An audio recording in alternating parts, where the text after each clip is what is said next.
Whether you love or loathe cooking, sometimes it'd be nice to just make it a little bit quicker and easier. So I've been testing some of the latest gadgets that aim to come to the rescue.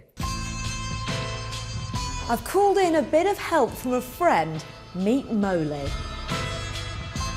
This prototype robotic kitchen is making crab bisque today. It learnt these slick moves from a professional chef whose motions were tracked in the same space, making the same dish using sensors and cameras. This is actually quite extraordinary to watch, and that is the first drip of mess that I've seen, so it seems to be being pretty clean and tidy. The only issue is it doesn't actually do the washing up. Moly, I am not doing it. And no drinking that. Everything needs to be precisely prepared before, although some form of ingredient recognition is claimed to be within its abilities before it goes on sale, which, as you might imagine, is going to be at quite a cost. A figure of around £100,000 has been thrown around. Whilst Moly gets on with things, I'm going to use my devices to make all of this, and there's nobody to do the chopping for me, so I better get on. First up, the Anova Sous Vide precision cooker to make some miso salmon. For anyone who doesn't know what this method is, like me a few weeks ago, it involves sealing food in a bag and cooking it in water at a precise temperature for a specific amount of time, so it should end up perfectly and evenly cooked all the way through. And this device connects to a smartphone app where you'll find recipes and all the instructions you'll need. Once you've prepared the food, and that's the salmon in the bag, quite literally. You pop it in any suitably sized pot with the Innova attached and confirm you're ready to go. Or with this particular model, which is Wi-Fi enabled, you can even set it remotely, although you would need to have everything prepared, of course.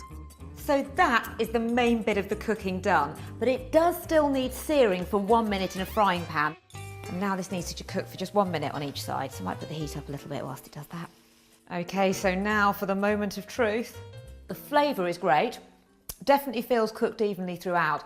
I think personally I probably missed the fact it's not a little bit crispier from the pan. I could have just left it in the pan to do that, but I followed the instructions, which is why I didn't.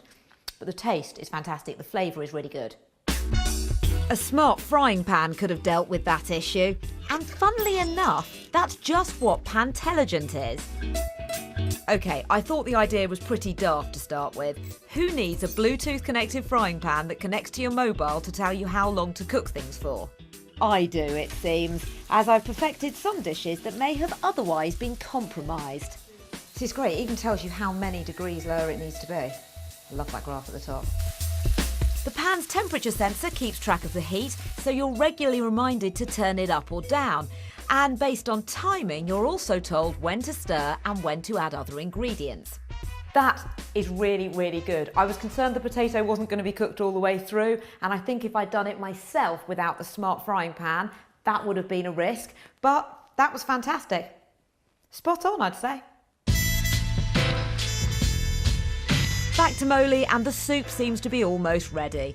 This was the only dish it had on offer for us today, but eventually it should be able to learn as many recipes as it gets taught.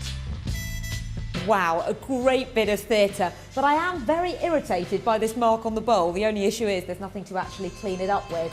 And the soup needs trying, but I don't eat crab, which is a bit of an issue. Talia, I'm giving it a go. Ooh, crab.